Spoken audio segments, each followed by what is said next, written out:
Johnson and Johnson baby powder இந்த பேரை கேட்காதவங்க நம்ம ஊர்ல யாராவது இருப்பாங்களா?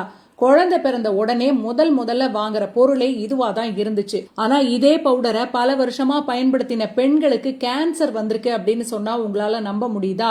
இந்த குற்றச்சாட்டுகள்ல இப்ப ஜான்சன் அண்ட் ஜான்சன் நிறுவனம் ஒரு பிரம்மாண்ட தொகையை இழப்பீடா கொடுக்க ஒத்துக்கிட்டு இருக்காங்க. அது எவ்வளவு தொகை தெரியுமா? கிட்டத்தட்ட 5.5 பில்லியன் அமெரிக்க டாலர்கள். நம்ம ஊர் பணத்துக்கு கணக்கு பண்ணி பார்த்தா 46,000 கோடி ரூபாய்க்கும் மேல. ஒரு பவுடர் கம்பெனி எதுக்காக இவ்வளவு பெரிய தொகையை நஷ்ட ஈடா தராங்க? அங்க என்ன நடந்துச்சு? யாரு வழக்கு தொடர்ந்தா இந்த பணம் யாருக்கு போக போகுது? பவுடர் எப்படி கேன்சரை உருவாக்குது?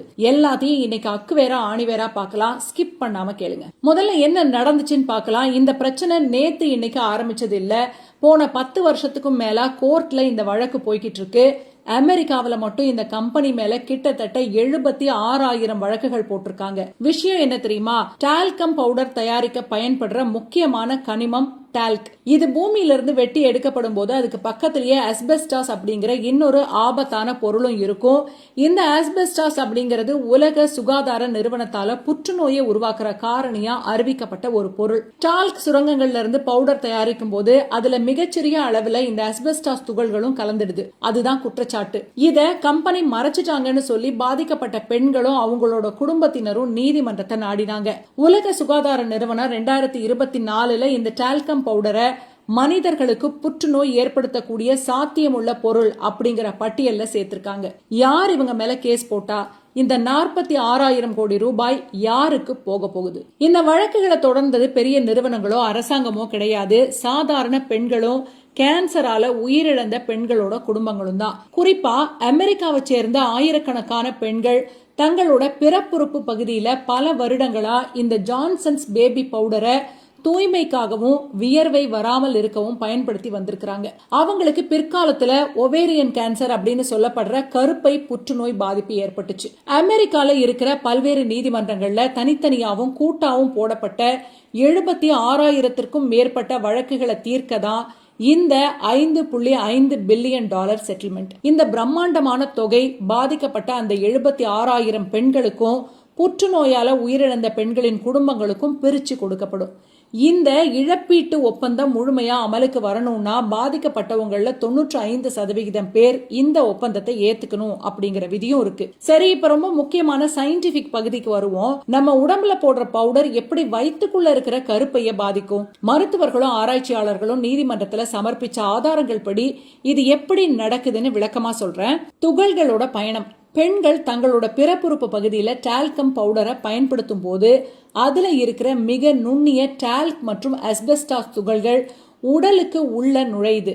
அது பிறப்புறுப்பு பாதை வழியா பயணம் செஞ்சு கருக்குழாய் வழியா கருப்பைய அடையுது. இந்த டால்க் அஸ்பெஸ்டாஸ் இரண்டுமே இயற்கையில உடலால ஜீரணிக்கவோ இல்லனா வெளியேற்றவோ முடியாத பொருட்கள். அதனால பல வருடங்களா அது கருப்பையிலேயே தங்கி அங்க தொடர்ந்து அழற்சி அப்புறம் எரிச்சலை ஏற்படுத்துது. பல ஆண்டுகளா இருக்கக்கூடிய இந்த நாள்பட்ட அழற்சி அங்க இருக்கிற திசுக்களை பாதிச்சு ஆரோக்கியமான செல்களை புற்றுநோய் செல்களா மாற்ற தூண்டுது. இதுதான் ஒவேரியன் கேன்சரா மாறுது. நீதிமன்றத்துல தாக்கல் செய்யப்பட்ட சில ஆவணங்களின்படி தங்களோட பவுடர்ல அஸ்பெஸ்டாஸ் துகள்கள் கலந்திருக்கிறது ஜான்சன் அண்ட் ஜான்சன் நிறுவனத்துக்கு 1970களிலேயே தெரியும் அப்படின்னும், ஆனா அத பத்தி அவங்க பொதுமக்களுக்கு எச்சரிக்காம விட்டுட்டாங்க, மறைச்சிட்டாங்க அப்படின்னு வாதிட்டு இருக்காங்க. சரி, பெண்களுக்கு இந்த மாதிரி பாதிப்புனா அதை பயன்படுத்தின குழந்தைகளோட நிலைமை என்னன்னு நிறைய பேர் கேக்குறாங்க. குழந்தைகளுக்கு கருப்பை புற்றுநோய் ஆபத்து இல்லை அப்படின்னாலும் பவுடர் போடும்போது காத்துல பறக்கிற அந்த மெல்லிய துகள்களை குழந்தைகள் சுவாசிச்சா அது அவங்களோட நுரையீரலை பாதிக்கும். இதனால குழந்தைகளுக்கு கடுமையான மூச்சு திணறல் அப்புறம் சுவாச பிரச்சனைகள் ஏற்படும். அப்படிங்கறதுனால குழந்தைகளுக்குமே டால்கம் பவுடர் பாதுகாப்பானது இல்ல அப்படின்னு அமெரிக்க குழந்தைகள் மருத்துவ அகாடமி எச்சரிச்சிருக்கு. இவ்வளவு நடந்தும் ஜான்சன் அண்ட் ஜான்சன் நிறுவனம் என்ன சொல்றாங்க தெரியுமா? அவங்க இன்னைக்கும் எங்க தயாரிப்புகள் பாதுகாப்பானது, அதுல அஸ்பெஸ்டாஸ்லாம் கிடையாது, அதனால கேன்சர் வராது அப்படின்னு தான் வாதாடுறாங்க. நாங்க தப்பு செஞ்சதை ஒத்துக்கிட்டு இந்த பணத்தை தரல, ஆனா வருஷ கணக்கா கோர்ட் கேஸ்ன்னு போறதுனால கம்பெனியோட நேரமும் பணமும் வீணாகுது. அதனால இந்த பிரச்சனைக்கு ஒரு முற்றுப்புள்ளி வைக்கிறதுக்காக தான் இந்த செட்டில்மெண்ட் அப்படின்னு கம்பெனி தரப்புல சொல்றாங்க. இருந்தாலும் உலகளாவிய நெருக்குதல்களால ஜான்சன் அண்ட் ஜான்சன் நிறுவனம் அமெரிக்காவில 2020 டால்க் கலந்த பவுடர் விற்பனையை நிறுத்திட்டாங்க. 2023 இருந்து உலகம் முழுக்கவே டால்கம் பவுடரை நிறுத்திட்டு அதுக்கு பதிலா சோள மாவு அடிப்படையிலான பாதுகாப்பான பவுடர்களை விற்க ஆரம்பிச்சிருக்காங்க. இந்த சம்பவத்துல இருந்து நம்ம கத்துக்க வேண்டிய பாடங்கள் என்ன? பிராண்ட் பெருசு அப்படிங்கறதுக்காக எந்த ஒரு கெமிக்கல் பொருளையும் நாம கண்மூடித்தனமா பயன்படுத்தக்கூடாது. குறிப்பா பவுடர் மாதிரியான அன்றாட பொருட்களை பயன்படுத்தும் போது விழிப்புணர்வோட இருக்கணும். இந்த செய்தி உங்களுக்கு பயனுள்ளதா இருந்துச்சா? இதை உங்க ஃப்ரெண்ட்ஸ் ஃபேமிலிக்கு ஷேர் பண்ணுங்க. விழிப்புணர்வோட இருங்க. முக்கியமா பெண்களுக்கு இதை கொண்டு போய் சேருங்க. உங்களுடைய கருத்துக்களை அப்படியே கமெண்ட் பண்ணுங்க.